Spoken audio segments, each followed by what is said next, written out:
People in Sudan's Darfur region are taking part in a referendum on whether the war-torn region should remain as 5 separate states or merge them as one region.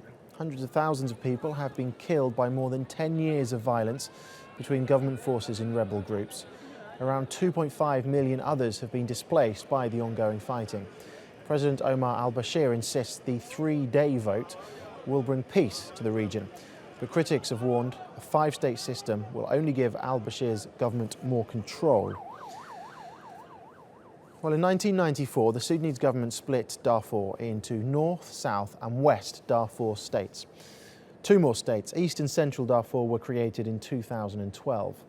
But today's vote might change that. The referendum is part of the Doha document for peace in Darfur, signed by the Sudanese government and a coalition of 19 rebel groups in July 2011.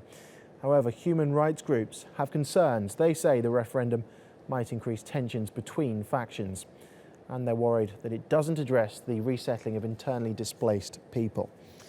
Well, let's get more on this. TRT World's Fidelis Mbar joins me in the studio. Fidelis, what exactly is at stake then in this referendum?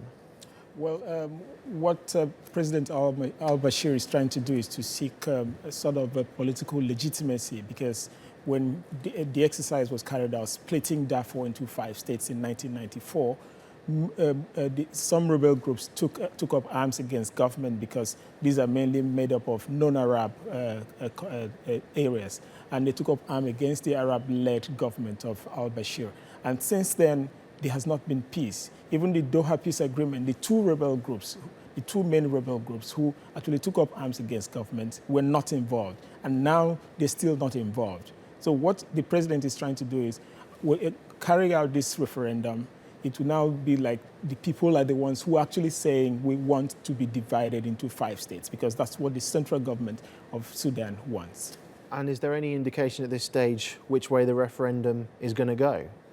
Well, as it stands now, so many people are not going to take part, because about 200,000 refugees are in charge. Those ones are not registered to take part. And then some who are even in IDP camps are not taking part in this referendum. So people are already saying that it's not going to be a true reflection of what's on ground. And some people are planning to boycott, because they feel that this is actually, that they're not really carried along, even though President al-Bashir was there recently to just more like campaign ahead of the referendum. And this might actually, like you mentioned earlier, escalate tensions. And what analysts are afraid of is that this might result into, the situation where South Sudan had to secede, because this was just a similar scenario that played out before South Sudan pulled out of Sudan.